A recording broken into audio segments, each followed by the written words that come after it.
Okay, everyone, welcome back. We're glad to have Greg Cordez with us today. So Greg is also a teacher here at BIMM. So yeah, we'll be talking about a very interesting subject. Yeah, just go ahead, introduce yourself.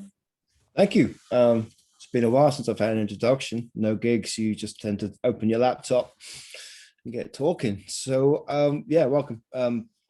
I'm really into the idea of questions as well. So if you have questions, you can in the chat throw them up, or even just comment on observations. It doesn't have to be a passive experience. You're very, very welcome to throw in your ideas. I'm taking this seriously because I'm wearing a shirt, which is not always the case for a lot of the other stuff. I'm just going to open up my PowerPoint and then we just kind of get started. So if there's anything in this chat, which is about 40 minutes or so, that does elicit a question, just feel free to fire them in. It's for me, it's just really interesting subject matter. So I'm very, very, very happy to be asked to help out with this. So I hope it's been enjoyable so far. Share my screen. Okay. All right. So the brief for the talk today was about subcultures, music as subculture. Now, you've probably been in a few subcultures in your time. You probably are involved in some subcultures right now. And I'm going to just spend about half an hour sort of kind of reversing back rather than looking forward to go, well, how did we get, what is a subculture? And then basically, what is the expression through subculture and how do subcultures move through time? So we kind of know like the basic music subcultures. You have things like punks and rave cultures and old school hip hop and Teddy Boys and stuff. I mean, my upbringing is in New Zealand and United Kingdom. So the United Kingdom has a lot of subcultures post Second World War. So you can actually study the UK because there's so many subcultures happening within a very small place. Now, the countries that you're from will also have subcultures. Be interesting to see which ones are shared across then and what are some are very specific to your own environments. But for the most part, I'm pretty sure you know about music as subculture, i.e. it's not the mainstream thing. And that's kind of the basis of a subculture. It breaks away from the mainstream, but it also needs the mainstream to determine it as well. So if you didn't have a mainstream or a mass culture, the subculture would be the culture, and then there'd be a subculture from that. So you always need the one thing to determine the other. So rather than subcultures being binary opposites of culture, they actually share a much more interesting and intricate relationship. So I'm just going to pull back a little bit because if you go on Google and you look at subcultures and stuff, you'll find pubs, punk subculture, raver subculture, and they all have sets of indicators, ways of dressing, language and slang, practice and dance moves and fashion and so many signifiers that are relevant to that subculture that lets people know that you belong to that subculture, and maybe even lets people in that subculture know that you are one of them so that you are allowed into the subculture. That's loosening up a little bit as we get older now, a bit, well, as I get older, but also as society moves on, because it wasn't that long ago, like into the 70s, if you went to a punk gig in the late 70s dressed up in a suit, you certainly wouldn't be part of that movement. So for the most part, subcultures create a set of languages and practices and clothes that are specific to those subcultures, but not completely removed from the popular or the main culture. It's different from counterculture, insofar that counterculture seeks to completely remove itself from the prevailing culture. So let's back up a little bit, because we kind of know you can think about your Nirvana, grunge culture, hip hop, like whatever you're into. If it's a subculture, you'll probably be much more knowledgeable about it than I am. I know my subcultures that I am part of and have been part of it. But rather than kind of determine or we talk about specific subcultures, let's talk about subculture first of all, and then see how that is represented in society and culture. So just a couple of things. First of all, I think it's really good to clear up the differences between society and culture, because they are coexistent. One doesn't exist without the other, but essentially culture are the kind of ideas and the knowledge and the norms and the customs and traditions and the beliefs and skills and everything that are formed. But within a culture, society are the people. So essentially a society are people who use their culture. So culture is kind of created in pockets, and societies are groups of people. Now, culture links individual to wider societies. So, you know, I'm not sure if you could say if a subculture, if you create something, I mean, if I wanted to create my own language and just walked around saying my own language, I don't think it would catch on, because do you need more than one person to create a language? Do you need more than one person to create a subculture? Does it need to be accepted by somebody else? Because essentially the meaning in language is by use. We know words because they are used. So we know what the word for water is. We know what the word for tree is because it's in use, not because water has always been called water, and that's always that water as a word. It makes sense to us English speakers, and then in your own languages too, because we've agreed over time as a society that that's what this represents, and we use it. So often meaning is kind of related to use. So subcultures are quite interesting because it starts off as a small pocket of people, but tends to grow. And think about most of the subcultures you're aware of, they don't stay niche for very long. There's very few examples of pockets of subculture that remain small before they are pulled. The gravitational pull to the popular culture is so strong. Now, cultures, they vary across society, but in a kind of postmodern society with all the kind of trappings of mixing everything together, and you saw it from the 1960s onwards, you can put sitar with some rock guitars, you can do this, you can do what you want, you know, and that's the kind of postmodern mixing of these things, which means culture is now much more fluid and flexible, where pre the 1960s, culture or subcultures were very strong determiners of where you fit into society and how you were viewed in society. So now with the advent of the hipsters and that, you can mix up 5 different cultures in an ironic, knowing manner. You can pastiche, you can do all kinds of stuff. Music is a great example, and you can now pretty much throw everything in together and it will be accepted by a certain amount of people. If there's enough people, you can monetize it. But it's very unusual now for things to be rejected on grounds of culture. We tend to go backwards now. Us moving forward is the sort of the conglomerate result of taking 3 or 4 different old pre-existing ideas and putting them together in a new format. Cultures, they vary over time. Absolutely. Technology, society, events, they all inform a culture. Now they're composed of quite significant elements of beliefs, values, and norms. And also, like the larger and more socially complex society, you're going to have a range of different cultures not in combat or competition, but in kind of a state of I guess conflict is the sociology works. If you're looking about social conflict theory, you have groups and they're in opposition to each other, and one is trying to destabilize the other. When they become the prevailing culture, the next one tries to destabilize that. But in a large society, you have a more complex set of cultures. Now, we do have larger societies because of the Industrial Revolution and the effect of culture on Industrial Revolution. The effect of Industrial Revolution on culture is huge. We're kind of in a digital revolution now, but still, we're still living the effects of industrialization.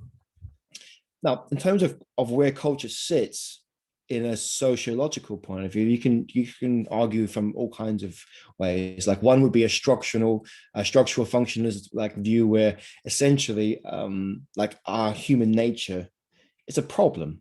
The way we are naturally as people, of our wants, our desires, our greed, our envy, all of those things are the problem. So structures of social organization, social institutions, and culture and laws and ethics actually keep us pretty much ticking over. So culture is a very, very important part of, culture is a structure in a society. And you can look at structuralism, which is quite interesting, and then you can have a complete breakdown when you look at post-structuralism, which disregards some of those things. But essentially, if you think about how we understand the world around us, it's normally through structures. Like, how do you know it's a punk song that you're listening to? Well, the musical structures will tell you. How do you know it's a hip hop song that you listen to? Well, the structures. How do you know it's a punk that you're talking to? Well, the structures of how they dress and conduct themselves. How do you know that a person likes Norwegian death metal? Well, there are structures within that. Now, the conflict theory sort of suggests the other way around. It's like cultures are destabilizing other cultures or seeking to destabilize other. So you have a prevailing dominant culture, and you have these satellite cultures that reject it, and some attempt to destabilize it or overthrow it. So you can have anarchy and all those things. So like where culture sits in society is very interesting, because quite often, if you go to a Marxist kind of leaning of this, like capitalism and culture have a very interesting relationship. Basically, once we're able to print, mass printing, mass production, radio, mass media, that sort of stuff, art now is being viewed by a lot of people, and it also takes on a commercial quantity to it. Like it's no longer you just paint something for a commission for the king, or you depict or you write an event down for history. You're now making fat beats, and you're making TV shows and stuff that need to go through the channels of capitalism. So therefore our relationship to art and culture has changed. You can still have the complete outsider art people, but for the most part, industrialization really sets a line in the sand for culture, pre-industrial and then post-industrial. So pre-industrial cultures were very small and localized. In fact, we often call them as folk culture. So folk music often in English suggests like Scottish folk songs and Irish fiddle songs and stuff. But the idea of folk is actually a bit more specific. Folk or folk culture relates to a group of people, like a culture from a group of people, and it involves the stories and the environment and the land and the narratives of those people. So it's made by the people for the people, involving the land and the location that it's set in. So if you live in a fishing town, you get songs about fishing. If you live in a mining town, you get songs about mining. In the advent of hip hop, if you live in a very rough part of Bronx in the 1970s, New York, you get hip hop. So you can look at these as all as parts of folk culture. They originate as folk cultures. Grime in the UK was a folk culture. So they start off, jazz was a folk culture, but you can see where it goes. They end up going big. Why? Well, we'll get to that shortly. But folk cultures tend to be very specific and localized. And that was cool when they're all existing, because they weren't really crossing over so much. So you had songs about all kinds of things, and occasionally they would meet. Like in the American tradition, the mountains, like songs were passed down through generations. They were taught. So a lot of the hegemony of written music, the Europeans were all about like, well, if you can read music, you can do this. But one way of keeping music alive was notation. The other way was passing through generations. So sometimes these folk cultures would meet, and they would share songs and go back up the mountains, but they were largely based around similar themes because the locations weren't that far removed. And then we get the Industrial Revolution. So the Industrial Revolution, industrialization, I hope you learned about it in school and know a little bit about it, because it's very, very significant. We still live the effects of it. The environment, the catastrophic environment we have is a result of industrialization. Wealth disparity, like there's so many things that come about through industrial, and positives too. I mean, I'm not raining doom and gloom on anything, but the Industrial Revolution was key because, first of all, it heightened the fear of people being replaced by machines. Now our fear has just been updated. We fear being updated by a computer, AI. But essentially, Industrial Revolution meant that a machine could do the work of 100 men and just needs one person to do the button and look after the machine. So one person look after the machine, and all of a sudden the effects on the slave trade, on industrialization, on transport, on commodification of culture, selling, packaging, making, consuming, make no mistakes, capitalism and industrialization start creeping in very, very carefully during this time. Now, in terms of culture, a few things happen. Certainly within the United Kingdom, so many small villages and towns and people that they moved from those villages and towns to the cities, and cities had exploded. Now, think about migrations, and migrations are really, really important. We are, each one of us are an incredible result of migrations. Things like just you being here, or here, whatever here is, virtually being here, is like the history of you is fascinating because it's gone through migrations, as is mine. So you have people, you have the fishing songs people, you have the mining songs people, you have the prairie people, and they all move to the city. And when they move, when people migrate, ideas migrate, customs migrate, knowledge, understanding, norms migrate, and then they collect in a city. And all of a sudden you have all these, they call it the atomization of people. We're not linked to strong social institutions like the church or like your school or your judo club or whatever it is. Like you could, like people that were in small communities with folk cultures also had very strong connections and responsibilities. Like you may even be from a small town, you know what it's like. People know everything about everybody. Now, when you move to the city, that is relinquished. But also you now see the mixing of cultures, because all of a sudden the idea of the melting pot kind of arises, where you have different languages and cultures and customs, and people start kind of borrowing from those things. And this is what's very kind of interesting when we start seeing the ideas of the migration of ideas. Now, most cities, I mean, I live in Bristol, just outside Bristol, which is, pretty decent city, but it's not an absolute melting pot of cultures and stuff like that. You need to go to a London or a New York City or perhaps a Berlin, you basically, those sort of metropolitan cities, these metropolis, they tend to have pockets, and certain demographics stay in certain areas, but you start seeing the borrowing of this. In the UK, the Jamaican culture and dancehall and reggae and hip hop in that informs grime. There's so much borrowing of the other things that are happening. And you can start seeing that, and that's where the new subculture comes out from the taking and the borrowing of those around it in a creative way. So in the industrialized culture, we've got all the folk culture, we've got all the people moving to the cities, we've got mass media, we've got means of radios and soon to be televisions, but film, like printed press becomes much more accessible to the average person. And now we start getting the advent of mass. So everything in the industrial, post-industrial has the word mass attached to it: mass media, mass consumption, mass production. So mass media, as it suggests, is media for a large amount of people. Now, everybody is different, yet everybody can kind of agree on some of the things.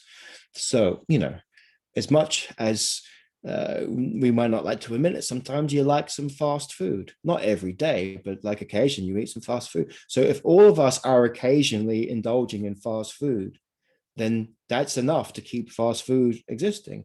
If all of us are occasionally indulging in watching Marvel films, which I find quite nice actually, then they keep them in play. You don't actively, as a mass culture, mass media participant, you don't have to be actively engaged in the mass all the time, because if there's a lot of us doing it, that means that on any given day, enough people are making this or legitimizing it.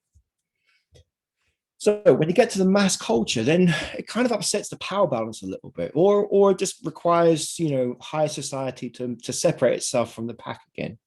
So with this whole idea of mass culture, mass media, we start seeing the notions of high and low culture, or high art and low art. Low art or low culture is often called popular culture. So if we start thinking examples of high art would be theater, opera, ballet, limited audiences. So, it won't be like a Bruce Springsteen concert in an arena to 80,000 people. That's not high art. I mean, for me, by the way, it's important to say high and low art are not judgments of good or bad. High art would be a small theater or an opera place where you dress up, the norms and the ritual of doing that means you probably go out for dinner afterwards and talk about what you've just witnessed, and you eat some fancy food and you know which fork to use because you've got education. But also the high art of, like, you might go to a German opera if you don't speak German, but you still enjoy high art, you can still do that. There are so many kind of ways of determining high art, which is basically keeping the average person out, because high art suggests education, high art suggests sophistication and the elite. So the kind of high art thing would be theater, and then popular culture or low art would be cinema, would be Marvel films, it would be McDonald's, it would be Friends, it would be, I don't know, like musical equivalents of Miley Cyrus or whatever it is you're going to pick. Now, they tend to be seen to be formulaic, very easy to understand how they are put together, because they're literally made of 2 or 3 parts, quite often the same parts, just with a slightly different presentation. It's simple, it's easily accessed, it's reproducible. So, after a Madonna, you can have a Lady Gaga, you can have like these people, because they kind of follow a path. I mean, you may go, well, Madonna and Lady Gaga on the face of it look different, but like when you get into the structures, they are actually quite similar. So the kind of notions of high art, or like high culture and low culture, kind of try to keep popular culture and the elites where they like to be, away from you guys. So then it kind of begs the question of like the social role of art. And by the way, this is philosophy for centuries have been trying to consider, right from Plato, like what is the role of art in society? Now, this is a very complicated and complex question to ask, but essentially some things will say like art and it's like a cultural inheritance in which society defines and describes itself. So by the idea of inheritance, we are all the recipients. We've all inherited a number of things. The sense of what it is to be English or German or Italian. We've inherited language. We've inherited who are the good guys, what's bad.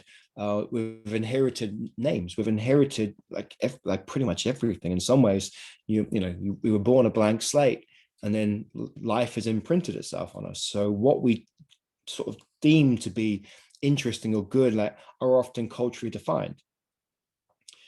So then we can use art and culture to kind of examine cultures and examine us.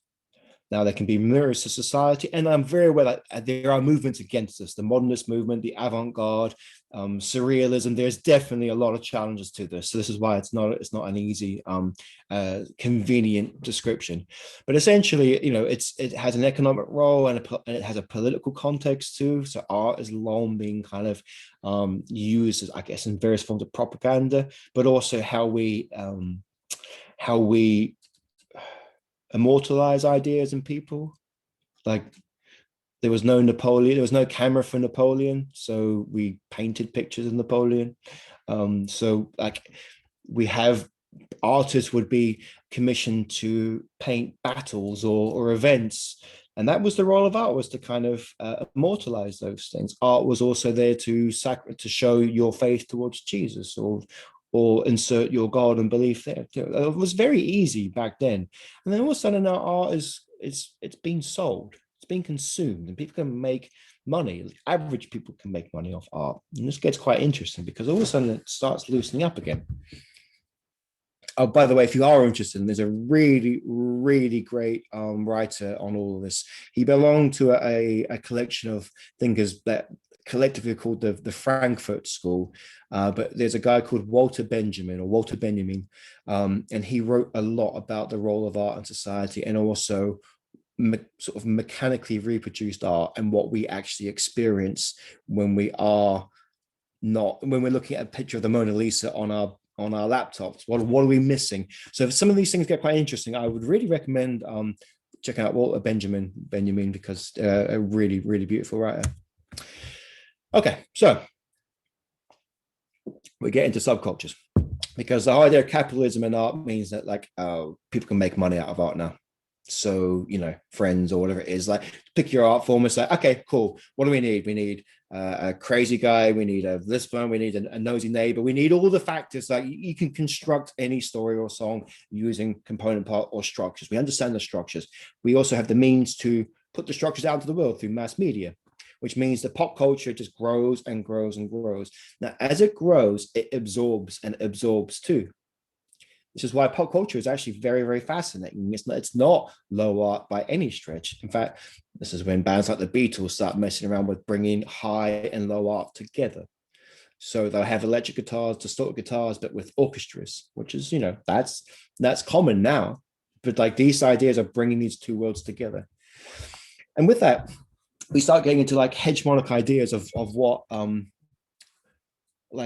well, hegemony, I don't know to the extent of what you know, is basically it's dominant ideas. And if you control the ideas, you can control people.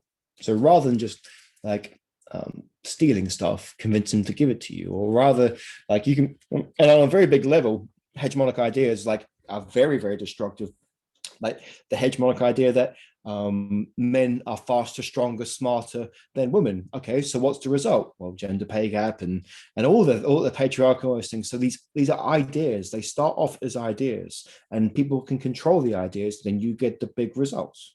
So you get the idea, you get the physical action, and you get the reaction. So the idea of men being faster, stronger, the result, all the inequality that comes with that. What's the reaction? Waves of feminism, and so on. Okay, the idea that white people are better than black people. The result, slave trading, civil rights, and like, you know, what's the reaction? Civil rights movement. So you can kind of see this idea of the ideas, but they work on a very small level too. So hegemonies are contained within everything. There's a hegemony within a hegemony. So even within the reaction, there are hegemonies of like what this is and what it is and what it isn't. And I say that because when you actually reject the popular culture to completely reject being a counterculture, well, there are hegemonies within that of like what conformity is, because conformity will always find a way. So there is conformity within the counterculture, and there's also conformity within the subcultures. So within that, then there's a hegemonic idea of what it is to be a punk and what it isn't to be a punk. Or can you listen to hip hop, or you can't listen to hip hop for X, Y, and Z reasons. So these hegemonies kind of move away. And what's quite interesting is that each subculture has a very strong set of determinants, but quite often, as with language, we can't say, like, I can't pin down exactly what tree is. I say the word tree, and we know that we get a rough idea. And when I say tree, you probably know, well, the best you can do is like the idea of a tree. So when I say tree, I might be thinking of an oak tree, but you might be thinking of a willow tree or something. But we both are on the idea of the tree. Why? Because when I say the word tree, a tree isn't a cat. It's not a fish. It's not a house. So the process of language is actually about removing, well, it's not that. So it's kind of this. So in some ways, subculture is kind of like, it's quite hard to pin down what it is, but it's not that. It rejects a lot of the ideas. So you see teddy boys and mods and rockers and punks. And essentially, it's really trying to say, we're not that. We're not part of that. We reject that. What this is still movable, and it will change and adopt things, but we're not that. And that gets you into some interesting things where you can, if you want to, you can kind of go down some paths and go, well, how do we know what a subculture is? How do I know you're a punk or you're into hip hop? How do I know that you love Depeche Mode or Miles Davis or something like? So you can kind of get into things like, for example, semiotics, which some of you may already know because through advertising and events, it's the idea of understanding the meaning of signs, how meaning is constructed and conveyed through signs. And that absorbs language too, because you have a sign. In this instance, the object is the sign. So an apple, for example, is the object. That's the sign. So what is the signifier? Well, the signifier is what we use to kind of convey what it is. So the word apple. So we use the sound or a picture, because when I say the word apple, an apple doesn't fall out of my mouth and I go, that. I have had to kind of say a sound image which we agree. So by you learning English, you've learned the sound images of each one of these things, which means the language that you speak and the language you've learned, they function in the same way. They have different sound images and different squiggles for letters and alphabet, but they function on the same way. So let's say the sign is punk. What's the signifier? The word punk, or loud guitars and whatever it is, safety pins for, whatever you determine the signifiers. Now the signifier is quite interesting because the signifier is like, it's not necessarily tied to what the signifier or the sign is. Like, for example, if you took Apple, the company, as the sign. So the signifier would be the Apple logo. Now the signifier depends on where you fall into things. You might think prestige, luxury, or expensive, or douchebaggy, or media types, or human rights abusers in China in factories, or doesn't pay enough tax, or you might think Steve Jobs. Those signifiers are all very different. So what you could experience from a signifier could be very different from person to person. They're often culturally defined, but also socioeconomically defined too. So what you may think of punk, you might think, great, anarchy, smash a state. Another person might think, oh, dirty, loud, obnoxious. So that's quite interesting. So the signifiers represent the idea, but the signified is basically the reading of the idea. Again, it's that kind of connotation and denotation. Like the denotation is what the literal meaning is, and the connotation is what you could read it in. So with that in mind, subcultures tend to work heavily on semiotic information to basically separate themselves from the average person. That's why when you look at the signs, how many signs are there for you to kind of go, oh, they're mods, they're punks. And the music they listen to, oh, that's punk, that's rock and roll, that's like. And got a few more minutes, which is good. So what happens to subcultures? Why do they not stay subcultures? Why do they turn up and then disappear for a while, and then turn up again? And disappear for a while and turn up again. Like in the UK, last couple of years, that sort of post-punk thing's been really popular. So why is post-punk turned up again after 30 years? Why are TV shows like Stranger Things really popular with 80s synth stuff? Why is 90s hip hop started to get really fancy again? You tend to look at like what's new now is about 30 years in the past, and it's dusting it off and adding a few new things to it. But essentially, it's close enough to your existence, but not one that you lived. It's just before you arrived, so you can kind of connect to it, but you weren't part of it. So when I see the Stranger Things, the 80s thing, or New York hip hop, and I'm like, I lived that. Like, why are you looking? It's like it's a cool new thing. It's go look at the 90s, and that's kind of interesting because like subcultures, then they often now are kind of recycling and going back to ideas. Now, when the signifiers are very strong, I mean, people can understand what the signifiers are. Doesn't matter about the signified. That's for you to decide whether you like this music or you don't like it. But when the signified is strong enough to understood, people can commodify it and make money from it. So, pop culture figures like Che Guevara, you may or may not know about, but Che Guevara was a very important activist. There's complications with that, but but essentially Che Guevara appeal to the kind of renegade spirit of young people. Like he was up against the United States, and him and Fidel Castro and Viva la Revolution, all those things, ignoring some inconvenient truths about these two people, but still the representative youth culture of rebelling, because like subcultures are often linked to youth cultures. And what are you doing? You're seeking autonomy. You're moving away from, I'm not that. I don't know what I am, but I ain't that. I'm not the man. I'm not the bank. I'm not this. And you move away from those things. So a demonstration of that might be a Che Guevara poster on the wall, or a Che Guevara t-shirt, which is quite interesting because in your attempt to show the subculture, you're paying money into the popular culture, and the corporations that go, cool, young people, resistance. They like that. Boom, put on a t-shirt, charging 20 quid. So the relationship between subculture and popular culture is very tight and very interesting, because invariably what happens is once it's understood by those that make money, the capitalist side of things, they go, okay, well, we'll just sell your culture back to you. So I don't want to be defeatist about this, but quite often a lot of the people that are inhabiting a subculture are having to kind of work through the mechanisms of a popular culture and of corporations in order to participate and show that you're part of it. So you get this beautiful moment where it sparks, and it's an autonomous expression of the people. And how long does it stay before it goes, okay, pop culture, chomp, and there it is, and it eats it up, and it stays part of the pop culture for maybe, say, 20, 30 years until people forgot about it, and then it pops back out as a subculture, slightly different, might be wearing a different pair of trousers now, or a slightly different thing, but it's based on that, and then becomes a thing, and then it gets chomped up, and we see the cyclical nature of subculture within pop culture. And as always, it kind of, like most things, get absorbed into popular culture.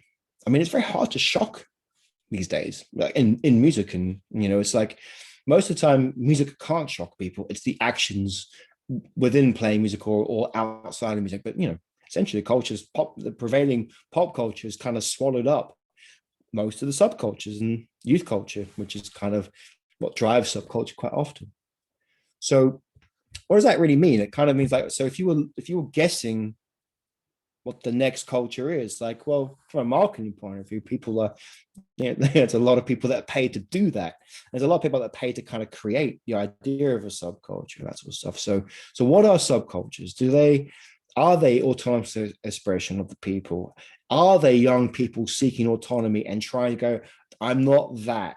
Are they repurposing of old ideas to pop out to kind of to move outside of popular culture? And the reality is, like, subcultures are fascinating because culture moves and every time a subculture is absorbed and then re-emerges, it's got another layer, another set of context, another reading, a few more years to it. Life and society have changed. So how does society view that context? How do society now, if you were doing rap, I'm bringing the hippie, I'm doing the hippie thing, how would that be contextualized within 2021? I'm going to do the glam rock thing, I'm doing the 80s Run DMC hip hop thing. Or what is the next subculture? What do you create? So it gets very, like, if you are planning to create a subculture, well, that's kind of almost like a cult, isn't it? Like, so how do they get created? So I don't know if I've left more questions than answers, but when you look at a subculture, it's probably quite nice to know, well, how do we get here and what's actually happening within those?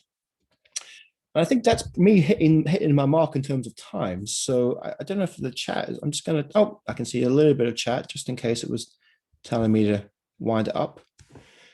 Okay, so Marina, the correlation to culture and heterotopias are interesting. So for those of you who are interested, you can check out Michel Foucault's idea or notion of a heterotopia, a space in which norms and laws and rules are reconfigured. So a great example of a heterotopia is like the Glastonbury Music Festival, where you basically, doesn't matter what you do outside of the festival, when you turn up to the festival, there's a community and you can stay up all night talking to strangers, taking all kinds of drugs. You can eat a hamburger for breakfast, you can do whatever, because within this heterotopia,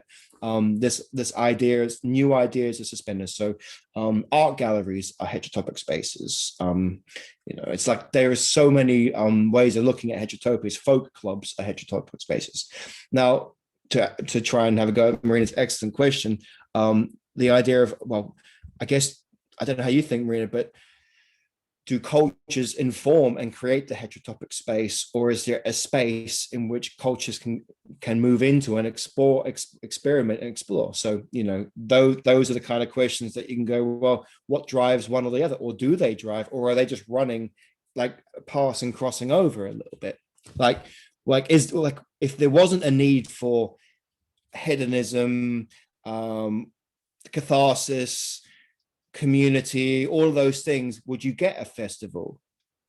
Like, in the first place, like, festivals now, like everything, have commodified. It's big money. So people that really don't give a shit about cultures just like the idea of going to Glastonbury, Instagramming themselves and experiencing the heterotopic feeling created. But I don't know how you feel, Marina, but like, did the culture kind of necessitate the heterotopic space?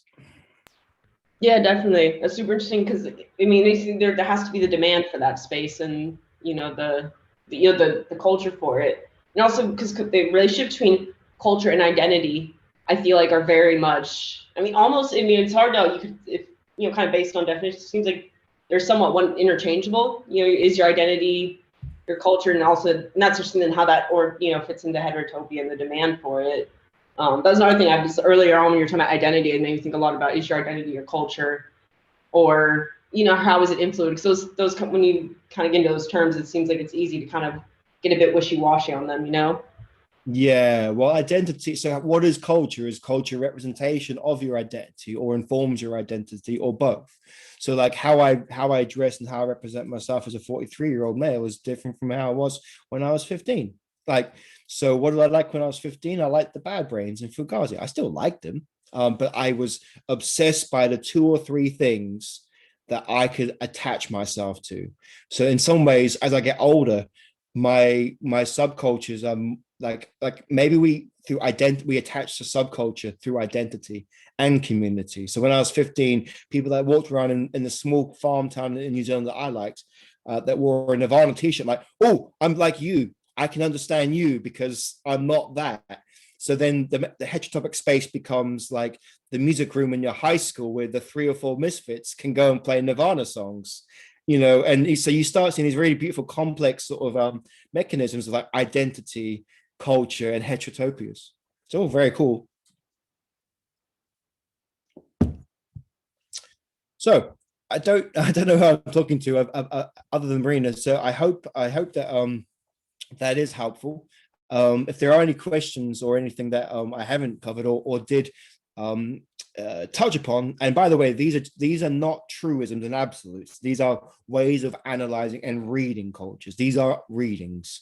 So I don't make no mistake. I have not sat down and told you, well, this is how it is. It's like this is a reading of how cultures exist and how they're created. Now, you as participants, as the interpreters of text, you can do a reading of my reading and decide. But if there are any questions or anything else before I do wave goodbye and return to my Bristol classes, do let me know. JB, hopefully that was helpful. I'm not sure if I did the right thing or not. Yeah, that was super cool actually, because it was also like some kind of recap that what you've been taught, what you've been teaching us. So yeah, that was very, very useful. Thank you very much.